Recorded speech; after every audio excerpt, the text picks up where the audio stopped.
ప్రకటన గ్రంథం 17వ అధ్యాయం అది 14వ వాక్యంలో, వీరు గొర్రెపిల్లతో యుద్ధము చేతురు గాని గొర్రెపిల్ల ప్రభువులకు ప్రభువును రాజులకు రాజునై ఉన్నందునను తనతో కూడా ఉండిన వారు పిలువబడిన వారై ఏర్పరచబడిన వారై నమ్మకమైన వారై ఉన్నందునను ఆయన రాజులను జయించెను. ఏం చేశారంటండి? జయించెను. గొర్రె పిల్లల గురించి బైబిల్లో వ్రాయబడిన మాట ఏమిటంటే, బొచ్చు కత్తిరించు అనే దగ్గర గొర్రెపిల్ల ఏ విధంగా మౌనముగా ఉంటుందో అలాగే ప్రభు అయిన యేసుక్రీస్తు కూడా అన్యాయమైన తీర్పు తీర్చబడ్డప్పుడు మౌనముగా ఉండెను అని రాసింది. దీని కొరకు ప్రాకులాడినవాడు కాదు. కిరీటం పెట్టకపోతే నాకు అక్కర్లేదన్నాడు. పొగుడుతుంటే ఈ పొగిడితలు నాకు అక్కర్లేదు అన్నాడు. ఈ రాళ్ళన్నీ రొట్టెలు చేసేసి నీవు 2 రొట్టెలు తిను, మిగతా ఆహారం అంతా పంచిపెట్టే, నిన్ను దేవుడిగా పూజిస్తారు ప్రజలు. పైనుంచి దూకు, దేవదూతలు నిన్ను పట్టుకుంటారు, జనం చూశారంటే నిన్ను మొక్కుతారు. నో, ఈ సన్మానాలు ఇవన్నీ క్షణికం. ఈరోజు పువ్వులు చల్లిన వాళ్ళు రేపు రాళ్ళు రువే ప్రమాదం కూడా ఉంది. గనుక ఆత్మతో ఆరాధించే ఆరాధన చాలా ప్రాముఖ్యం. అది మనం ఒక్కొక్కరమే మన వ్యక్తిత్వంలో గమనించవలసిన ప్రాముఖ్యమైన విషయం. అండమాన్ దీవుల్లోకి ఆ రోజుల్లో ఉన్నటువంటి దొంగల్ని, రాజకీయ రెబల్స్ని, అలాంటి వాళ్ళని పంపించేవాళ్ళు. చుట్టూ సముద్రం, అదొక దీవి. అక్కడి నుంచి తప్పించుకుపోయే వసతులు లేవు. అలాగే మొదటి శతాబ్దంలో కూడా అటు రాజకీయంగాను ఇటు మతపరంగాను నేరాలు చేశారని రుజువు పడితే, దైవ దూషణ చేశాడని భావిస్తే, మత ప్రచారం చేస్తున్నారని తెలిస్తే అలాంటి వాళ్ళని పద్మసు దీవి అని ఆ దీవిలో తీసుకెళ్ళి వదిలేసేవాళ్ళు. అక్కడ పాములు, తేళ్ళు, అడవి మృగాలు ఉండేవి. తినేందుకు ఆహారం ఉండేది కాదు. అలాంటి ఓ దీవిలో యోహాను అనే ఒక దైవజనుడు ప్రభు దినమందు ప్రార్థిస్తున్నాడు. ప్రార్థన చేస్తూ చేస్తూ ప్రార్థనలో పరవశమైపోయాడు. అప్పుడు ఆయనకు ఒక దర్శనం. ఆ దర్శనంలో మనమంతా కనబడ్డాం. కొన్ని వేల సంవత్సరాల క్రితం వచ్చిన ఆ దర్శనంలో మనం కనబడ్డాం. ఎలా కనబడ్డామంటే, గొర్రెపిల్ల అలా వస్తుంది ఆయన దర్శనంలో. ఆయన వెంట కొంతమంది ఉన్నారు. ఈ గొర్రెపిల్లతో ఉన్న వ్యక్తులతోనూ సాతాను సైన్యము యుద్ధానికి వచ్చింది. ఆ తరువాత ప్రభువులకు ప్రభువుగాను రాజులకు రాజుగాను ఈ గొర్రెపిల్ల వాళ్ళతో యుద్ధం చేస్తే వాళ్ళు సమూల నాశనం అయిపోయారు. ఆయనతో ఉన్న వాళ్ళకి ఆయన జయం వాళ్ళ జయముగా మార్చబడింది. మన వ్యక్తిగత జీవితంలో కూడా మనం ఎన్నెన్నో విషయాలు మనం అనుకుంటాం జయించాలని, కానీ జయానికి ప్రతిగా మన బ్రతుకుల్లో అపజయాలే చవి చూస్తూ ఉంటున్నాం. దీనికి కారణం ఏమై ఉంటుంది అని ఒక ప్రశ్న. ఏమై ఉంటుందంటే, యేసయ్యతో లేవు గనుక, వాళ్ళంతా యేసయ్యతో ఉన్నారు గనుక యేసయ్య జయం వాళ్ళ జయంగా మార్చబడింది. యేసు ప్రభు ఎవరండి? కామ క్రోధ మదమత్సర్యాలు జయించాడు, ధనాపేక్షను జయించాడు, వ్యామోహాలు జయించాడు, చివరికి మరణాన్ని నిరర్ధకం చేశాడు. జీవము అక్షయతని ఆయన మరణములో నుంచి పునరుద్ధరణైన వల్ల అక్షయతని వెలుగులోనికి తీసుకుని వచ్చాడు. ఆయన అంటాడు, నేను జయించి నా తండ్రి సింహాసనం మీద కూర్చున్న ప్రకారం జయించు వారెవరో వారిని నా సింహాసనం మీద నేను కూర్చోండనెత్తును. యేసు ప్రభు జయించాడట, మరణము జయించి పునరుద్ధానుడయ్యాడట. ఆయన తండ్రి సింహాసనం మీద కూర్చున్నాడట. ఆయన అంటాడు, జయించే వాళ్ళు ఎవరైనా ఉంటే వాళ్ళని నా సింహాసనం మీద నేను కూర్చోబెట్టుకుంటాను. నేను ఇప్పుడు నా తండ్రి సింహాసనం మీద కూర్చున్నా, నా సింహాసనం అయింది ఇది. కనుక ఈ సింహాసనం మీద మిమ్మల్ని కూర్చోబెట్టుకుంటా. అక్కడ ఒక్కొక్కరికి ఒక్కొక్క సింహాసనం ఉండదండి, అందరికీ కలిసి ఒకే సింహాసనం ఉంటుంది. ఆమేన్, ఆమేన్. ఈ పెళ్లి కూతురికి పెళ్లి కొడుక్కి 2 సింహాసనాలు వేస్తారు కదండి. అయితే అక్కడ అలా కాదు, తండ్రి సింహాసనంలోనే యేసయ్య కూర్చుంటాడు. యేసయ్య సింహాసనంలోనే జయించిన వాళ్ళమైన మనం, సంఘం కూర్చుంటుంది. జయించిన వారికి ఆ సింహాసనం. ఇంకా మనం 7 సంఘాలకి సందేశం ఇస్తున్నప్పుడు పరిశుద్ధాత్మదేవుడు సార్దీసు సంఘం, స్మర్నా సంఘం, థియతైరా సంఘం, ఎఫెసీ, ఫిలదెల్ఫియా, ఈ సంఘాలతో పరిశుద్ధాత్ముడు మాట్లాడుతున్నప్పుడు ఓ సంఘంతో అంటాడు పరిశుద్ధాత్ముడు, జయించడానికి జీవవృక్షపు ఫలమును నేను భుజింపనిస్తాను. ఇంకొక సంఘంతో అంటాడు, జయించడానికి మరుగైన మన్నాని తినిపిస్తాను. జయించడానికి ఒక క్రొత్త పేరు నేను పెడతాను. జయించువాడు, జయించువాడు, జయించువాడు, జయించువాడు అనే మాటలో ప్రతి సంఘముతో ఆయన చెప్తున్నాడు. సంఘం అంటే చిన్నపిల్ల ఆడుకునే ఆట వస్తువు కాదు, ఆడుకునే స్థలం కాదు, ప్లే గ్రౌండ్ కాదు, సూపర్ మార్కెట్ కాదు, గొడ్ల సంత కాదు. సంఘం అనేది క్రీస్తు శరీరం అనే సంఘం.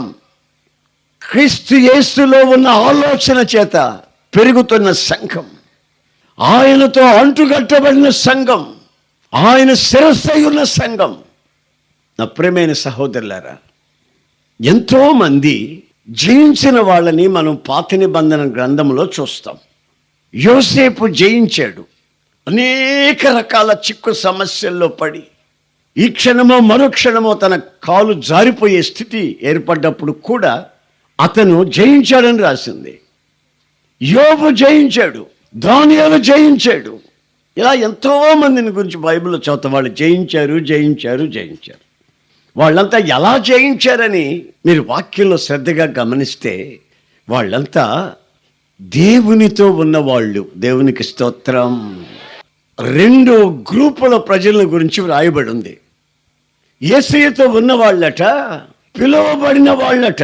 యేసయ్యతో ఉన్నవాళ్ళట ఏర్పరచబడిన వాళ్ళు, చూసన్ జనరేషన్, ఏర్పరచబడిన ప్రజలు, ఏర్పరచబడిన సంతతి. ఈ పిలువబడిన వాళ్ళైనా ఏర్పరచబడిన వాళ్ళైనా వీళ్ళంతా దేవుని సన్నిధిలో నమ్మకస్తులుగా ఉన్నారు. వాళ్ళు వాళ్ళ సిన్సియారిటీని, యథార్థతని వివరిస్తూ వచ్చారు. వాళ్ళ ప్రవర్తనలో ఉన్న యథార్థతని నిరూపించుకున్నారు. అందుకని వాళ్ళు ఈ గొర్రె పిల్లతో ఉన్నారట. ఆమేన్, ప్రైజ్ ది లార్డ్. యేసయ్య జయం వాళ్ళ జయముగా మార్చబడింది గనుక వాళ్ళు సింహాసనం మీద ఉంటారు. పిలువబడిన వాళ్ళంటే ఎవరంటే ఇప్పుడు ఇక్కడ ఉన్నారే, ఈ రాత్రి ఈ చలిని కూడా లెక్క చేయకుండా కుటుంబాలుగా వచ్చి మీరంతా యేసయ్య మాటలు వినేందుకు మీరు ఇక్కడికి పిలువబడ్డారు. No doubt. అటు సినిమాలు చూడు తిరగకుండా, అటు కాళ్ళు జాబి పడుకోకుండా, అటు విసుగు పడుతూ ఇక్కడ కూర్చోకుండా, చలిసేలేని సణుక్కోకుండా కళకళలాడుతూ వింటున్నారు వాక్యాన్ని. అందుకు మీరంతా ఎవరో తెలుసండి, అంధకారము నుంచి ఆశ్చర్యకరమైన వెలుగులోనికి మిమ్మల్ని ప్రభు పిలిచాడు. ఆమేన్. ఎక్కడికి పిలిచాడు మిమ్మల్ని? ఆశ్చర్యకరమైన వెలుగులోకి పిలిచాడు. నేను ప్రకటిస్తున్న యేసుక్రీస్తు పరిశుద్ధుడు, రోషము గల దేవుడు, ఆరాధించుటకు యోగ్యుడు. ఇంకిత జ్ఞానం కలిగిన ప్రతి ఒక్కడు యేసుక్రీస్తుని దేవుడిని అంగీకరించక తప్పదు. కారణం పరిశుద్ధతలో నిలిచినవాడు, ప్రపంచాన్ని సవాలు చేసినవాడు. నాలో పాపం ఉందని మీలో ఎవడైనా రుజువుపరచగలడా? ప్రపంచమంతా ఒక్కసారి అన్ని రంగాలు ఆలోచించి తల వంచింది. నీలో ఏ పాపము లేదు, నిష్కల్మషమైన దేవుడివి, పవిత్రమైన దేవుడివి, పోయబడిన పరిమళ తైలానివి. ఆమేన్. మృత్యువును జయించి లేచిన వాడివి, పునరుద్ధానుడైన దేవుడివి. ఈ రోజున జ్ఞానం కలిగిన ప్రతి ఒక్కరు ప్రపంచంలో యేసుక్రీస్తుడు మాత్రమే దేవుడని అంటారు. జ్ఞానం లేకుండా, సత్య అన్వేషణ లేకుండా, మూర్ఖత్వంలో, సనాతనమైన ఆచారాల మధ్యలో ఉన్న వ్యక్తులు ఏ దేవుడైతే మనకెందుకు లేదు, మనకు డబ్బే ముఖ్యం, వ్యాపారమే ముఖ్యం, సమయం దొరికినప్పుడు పశువులాగా ప్రవర్తించడమే ముఖ్యం అనుకున్న వాడికి ఏముండదు అనుకోండి. సత్య అన్వేషణ.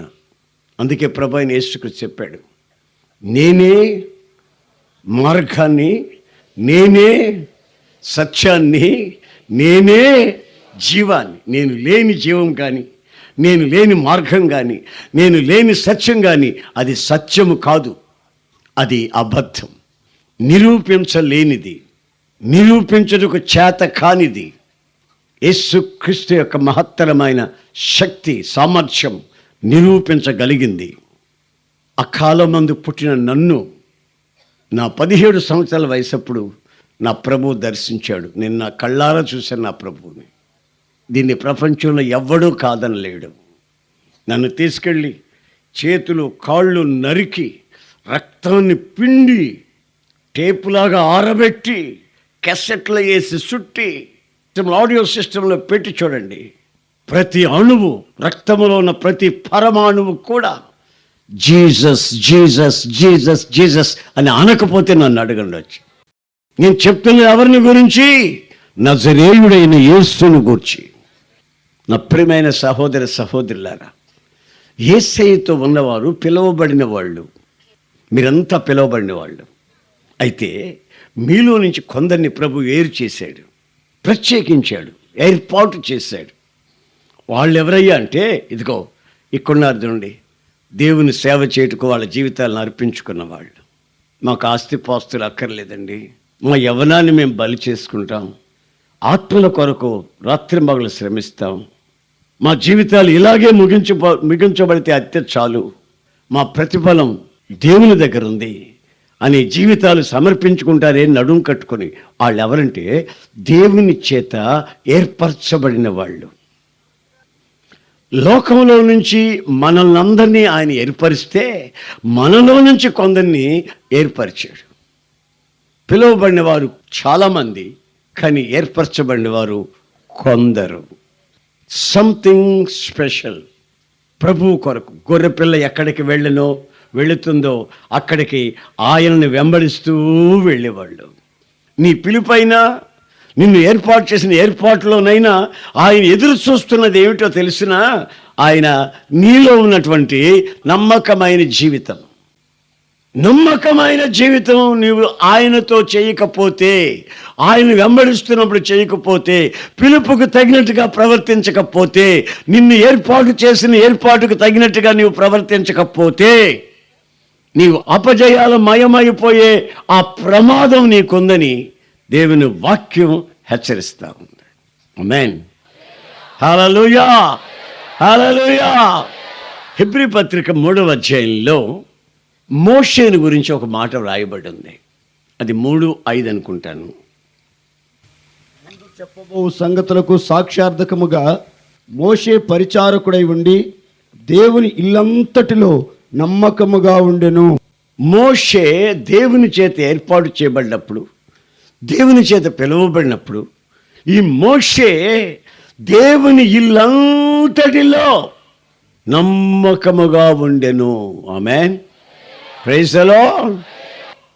కొంతలో కాదు, ఒక చోట కాదు, వరండాలో నమ్మకంగా ఉండి, ఇంట్లో అసహ్యంగా ప్రవర్తిస్తే, నలుగురు చూసేటప్పుడు భక్తిగా ఉండి, ఒంటరిగా ఉన్నప్పుడు నీ రహస్య జీవితం, సీక్రెట్ లైఫ్, ఒంటరి జీవితం అసభ్యకరంగా ఉంటే, దేవుని ఇల్లంతటిలో పిలిచిన పిలుపుకి, ఏర్పాటుకి నమ్మకత్వాన్ని ప్రదర్శిస్తున్నటువంటి మోషేను గురించి వ్రాయబడి ఉంది.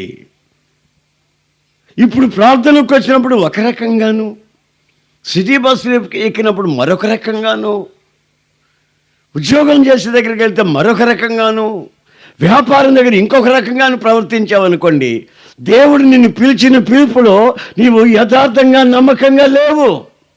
గనుకనే నీ వ్యక్తిగత జీవితంలో జయాన్ని పొందలేక అపజయాలు చవి చూస్తూ వెళ్ళవలసిన ప్రమాదం వచ్చింది. నీ ఆశేమో జయాన్ని పొందాలని, కానీ నువ్వు అనుభవిస్తున్నదేమో అపజయాలమయం. నాకు తెలిసిన ఒక వ్యక్తి ఒక వ్యాపారం చేసుకుంటున్నాడు. ఆయన దేవుణ్ణి నమ్ముకున్నాడు. వచ్చిన వాళ్ళకి అందరికీ చెప్తా, అయ్యా నేను దేవుణ్ణి నమ్ముకున్నాను. మరి ఇంతకుముందు ఎవరు నమ్ముకున్నావు? అద్దయ్యాన్ని నమ్ముకున్నాను అయ్యా, ఇప్పుడు దేవుణ్ణి నమ్ముకున్నాను అన్నాడు. మంచిది. వాక్యాలు రాయించాడు. లోపల ఇల్లు, బయటేమో రోడ్డు వైపేమో కొట్టు. రకరకాల బియ్యం పెట్టి అమ్ముతాడు, బియ్యం వ్యాపారి. దేవుణ్ణి నమ్ముకున్నాడంటే, నేను కొత్తగా దేవుణ్ణి నమ్ముకున్న వ్యక్తిని. 17 ఏళ్ళు నాకు అప్పుడప్పుడు అక్కడికి అటు వెళ్ళేటప్పుడు ఆ వాక్యాలు చూసేవాడిని. వాక్యాలు రాసి పెట్టుకున్నాడు చుట్టూను. ఈయన కూడా దేవుణ్ణి నమ్ముకున్న వాడిని ఉంటున్నాడని చెప్పి అక్కడికి వెళ్ళి స్తోత్రాలండి, వందనాలండి అన్న. ఆ వందనాలు బాబు రా కూర్చొని టూలేసి కూర్చొని పెట్టాడు. ఇక దేవుని మాటలు చెప్తా ఉంటాడు, నేను అడుగుతుంటాను, చెప్తా ఉంటాడు. తర్వాత భార్యని వాళ్ళ పాపని పరిచయం చేశాడు. దేవుణ్ణి నమ్ముకున్నాడంట, పలానా పోతురాజు మనవడి అబ్బాయి చెప్తే నేను వాళ్ళకి వందాలంటే వాళ్ళు కూడా వందనాలు అన్నారు. సరే, ఒక రోజున ఏమైందంటే, ఎవరో ఒక అతను బియ్యం కొలవమని వచ్చాడు. అప్పుడు తూకాలు లేవు, సేరులని ఉండేవి, డబ్బాలు నల్లగా ఉండేవి, వాటితో కొలిసేవాళ్ళు. ఎవరో ఒక అతను వస్తే, చిన్నమ్మాయి సేరు తీసుకురా అన్నాడు. తెచ్చింది. ఇస్తే ఆయన గారికి ఒక 10 సేర్లు అంటే కొలువు అన్నాడు. కొలిసింది ఆ అమ్మాయి. ఒక గంటన్నర తర్వాత ఇంకొక అతను వచ్చాడు. పెద్దమ్మాయి సేరు తీసుకురా అన్నాడు. ఆ అమ్మాయి సేరు తీసుకొచ్చింది. ఆ 10 సేర్లు అంటే కొలువు ఇతనికన్నా. వాళ్ళిద్దరు కొలుసుకున్నారు, బియ్యం కొలుసుకొని వెళ్ళిపోయారు. ఏమండి, మీకు ఒక్క అమ్మాయి కదా, చిన్న అమ్మాయి అంటే ఈ అమ్మాయి వచ్చింది, పెద్ద అమ్మాయి అంటే ఈ అమ్మాయి వచ్చింది, కవల పిల్లలు ఏమన్నానా అన్న. కాదండి, ఒకే అమ్మాయి నాకు. కాదండి, చిన్న అమ్మాయి అన్నారు, మళ్ళీ ఇప్పుడు పెద్ద అమ్మాయి అన్నారు, ఏంటంటే సంగతి అన్న. ఏం లేదండి, ఆడేమో కొంచెం నోరు చచ్చినోడు అమాయకుడు, వాడికి ఏం తెలీదు, చిన్నమ్మాయి అని పిలిచాను అనుకో, కొంచెం తక్కువ కొలత ఉండే సేరు తెస్తుంది అమ్మాయి. పెద్దమ్మాయి అని అనుకో, కరెక్ట్గా ఉండే సేరు తెస్తుంది. ఎందుకంటే రెండోసారి వచ్చినప్పుడు చదువుకున్నవాడు. మరి దేవుడిని నమ్మకం, దేవుడేనండి, వ్యాపారం అండి అన్నాడు. దేవుడే, వ్యాపారమే. అందుకనేరా బాబు నీ కొంప ఈ విధంగా శాపంగా మారింది. ఇలాగే చెప్పానండి. రక్షణ పొందిన కొత్తలో నాకు అర్థమైంది, నీ కొంప ఈ విధంగా ఉండేది ఎందుకని. దేవుణ్ణి నమ్ముకున్నవాడు దరిద్రుడిగా ఎందుకుంటాడు? దేవుణ్ణి నమ్ముకున్నవాడు సుఖంగా ఉంటాడు, నెమ్మదిగా ఉంటాడు, ఆరోగ్యంగా ఉంటాడు, కుటుంబం శాంతిగా ఉంటుంది. కానీ దేవుని కార్యక్రమాలన్నింటిలో నీవు నమ్మకముగా ఉన్నావా? గొర్రె పిల్లతో ఉన్నవాళ్ళు, పిలువబడిన వాళ్ళు, ఏర్పరచబడిన వాళ్ళు నమ్మకస్తులై ఆయనతో ఉన్నారు గనుక ఆయన జయము వాళ్ళ జయముగా మార్చబడింది. ఆమేన్. విశ్వాసమునకు కర్తయు దాన్ని కొనసాగించి యేసు వైపు చూచుచు మన ఎదుట ఉంచబడిన పరుగు పందెములో మనం ఓపికగా గురి వద్దకే పరుగెత్తదాం. మధ్యలో సులభముగా చిక్కులు పెట్టే పాపాలు ఉన్నాయి. ఎవరు జయించిన వాడు కాదు. జయశీలుడు లేడు ప్రపంచంలో. జయశీలుడు ఉంటే యేసుక్రీస్తు ఒక్కడే. యేసుక్రీస్తు ఒక్కడే జయించిన వాడు. ఆయన సముఖములో నిలిచి ఉంటే ఆయన జయము మన జయముగా మారుతుంది. మనం అతిశయించడానికి మనకేమీ లేదు. We are nothing. మనకు ఉన్నది ఏదైనా ఉంటే యేసుక్రీస్తులో ఉన్న ఆ జయం మన జయం. ఒకసారి దూరదేశం వెళ్ళిపోతుంది ఒక వ్యాపారస్తుడు ఒక అతన్ని పిలిచి, నేను చాలా దూరం వెళ్తున్నాను, ఇప్పుడప్పుడే వస్తారో రాదో తెలీదు, కొంచెం ఆలస్యమయ్యేటట్టుంది అని ఒక 5 తలాంతులు ఇచ్చి, ఇంకొక అతనికి 2 తలాంతులు ఇచ్చి, ఇంకొక అతన్ని పిలిచి అతని విశ్వాస పరిమాణమును బట్టి 1 తలాంతు ఇచ్చి ఉంచుకోమని చెప్పి వెళ్ళిపోయాడు. చాలా కాలం తర్వాత ఆయన తిరిగి వచ్చాడు. తిరిగి వచ్చి 5 తలాంతులు ఇచ్చాను కదా బాబు, నీ ఏం చేసావని అడిగాడు. ఏముందండి, 5తో ఇంకొక 5 సంపాదించుకున్నానండి మీ దయ వల్ల అన్నాడు. అప్పుడు ఆయన అంటాడు, బళ నమ్మకమైన మంచి దాసుడా, నేను నీకు ఇచ్చిన దాన్ని ఈ విధంగా ఉపయోగించుకొని ఇంకో 5 మందిని సంపాదించుకున్నావా ప్రభు కొరకు? నీ సాక్ష్యం ద్వారా నీ ఇంటి చుట్టూ ఉండే వాళ్ళని, నీ బంధువుల్ని, నీ రక్త సంబంధుల్ని, నీకు ఇచ్చిన రక్షణని నువ్వు ఉపయోగించావా? ఒక్క తాళంత ఇచ్చిన వాడిని పిలిచాడు. బాబు నువ్వేం చేసావని. నేనా అండి? నీ బుద్ధి నాకు తెలుసయ్యా, ఇత్తన చోట కోసేవాడు నువ్వు మూర్ఖుడు అని నాకు తెలిసి నేను దాన్ని ఏం చేశానో తెలుసా? మా ఇంట్లో గొయ్యి తీసి గోతులో పాతి పెట్టినా పైన అలికా. ఒక్కసారి చూశాడు. నేను పిలిచాను కదా నిన్ను, నీకు అప్పచెప్పాను కదా, నీవు చేయాల్సిన పనేనది. నువ్వు బాగుపడరా నన్ను. బాగుపడకుండా దాచుకుంటావా? నీకు ఇచ్చిన రక్షణ కానివ్వండి, నీకు నేను ఇచ్చినటువంటి వరమే కానివ్వండి, ఇవన్నీ నువ్వు దాచుకునేదానికే. దేవుడు నిన్ను పిలిచి నిన్ను ఏర్పాటు చేసి నువ్వు ఎక్కడున్న మనిషివి, ఎక్కడికి ఆయన తీసుకొచ్చాడు, ఎవరిలో నుంచి నిన్ను వేరు చేశాడు, నీకు ఇచ్చినటువంటి ఆధ్యాత్మికమైన స్థితిగతులు ఏమిటి, ఆయన సన్నిధిలో ఆయనతో ఉంచితే నువ్వు ఆయన సన్నిధిలో నమ్మకత్వాన్ని పోగొట్టుకున్నావు. అందుకని బైబిల్లో రాసింది, ఆ ఒక్క తలాంతు దాచిపెట్టిన వాడి గురించి రాసింది. హలో ఎవరెక్కడా? అయ్యా మేము ఉన్నామా? ఈయన్ని ముందు కాళ్ళు చేతులు కట్టేయండి, కాళ్ళు చేతులు కట్టండి. అయ్యో ఏంటండి, ఏంటండి బాబు, నీ డబ్బులు నీకు ఇచ్చినాగా, నీ తాళం నీకు ఇచ్చేస్తా. నా డబ్బులు నాకు ఎవరా బాబా నాన్న? ఆ వెలుపడి చీకట్లో వాళ్ళని తీసుకెళ్ళి పడేయండి. 2 తలంతులు ఇచ్చిన వాడిని అంటాడు, మిక్కిలి కొంచెములో నీవు నమ్మకముగా ఉన్నావు. ఆమేన్, ఆమేన్.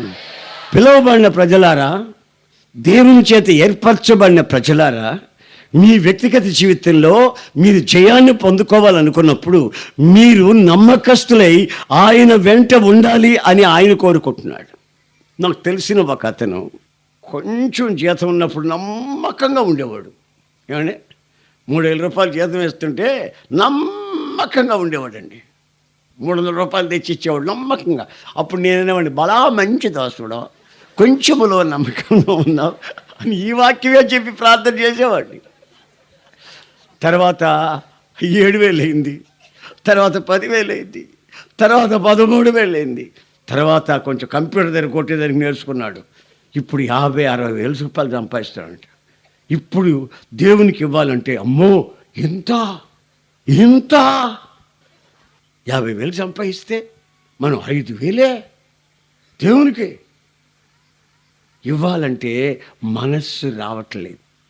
ఎందుకంటే డబ్బులు ఎక్కువైపోయినాయి కదా, ఇంత డబ్బు ఒక్కసారి దేవునికి ఇవ్వాలంటే ఎలా అని మనస్సు రావట్లేదు.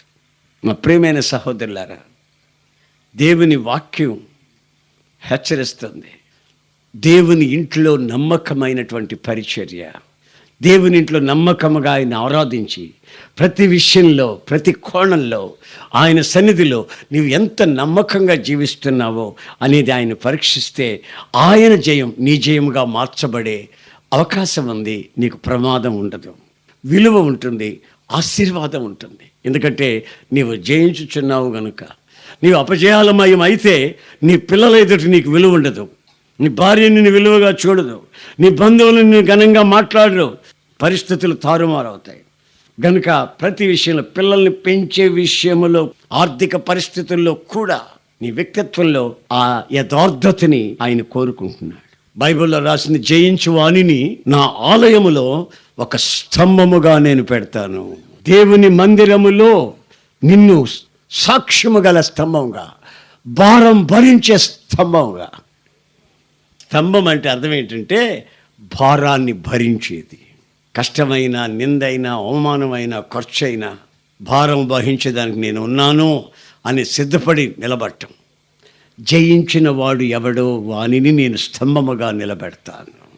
అలా మన జీవితాల్ని ఆయన మందిర ఆవరణములో ఆయన జీవవృక్ష ఫలాన్ని భుజించినట్లు, మరుగైనటువంటి దేవదూతల ఆహారముతో మిమ్మల్ని తృప్తిపరచునట్లు ఆయన మనల్ని సంకల్పించి, ఆయన ఏమంటే జయించిన వాళ్ళు.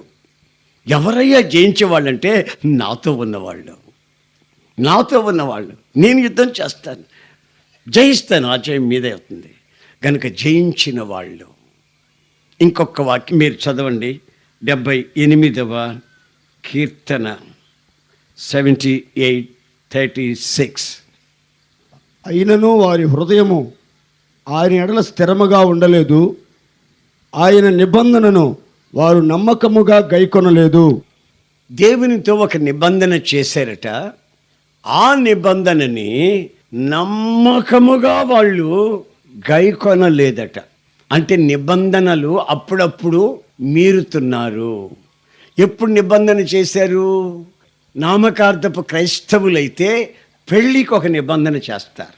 యోబు అంటాడు, నా కళ్ళతో నేను నిబంధన చేస్తున్నాను, తుచ్చమైనవి నీచమైనవి కళ్ళతో చూడకుండా నిబంధన చేస్తున్నాను, నా పెదవులతో నేను నిబంధన చేస్తున్నాను, విచ్చలవిడిగా ప్రవర్తించేందుకు నా కాళ్ళను ఉపయోగించుకోకుండా నా కాళ్ళని దేవునికి నిబంధన చేస్తున్నాను.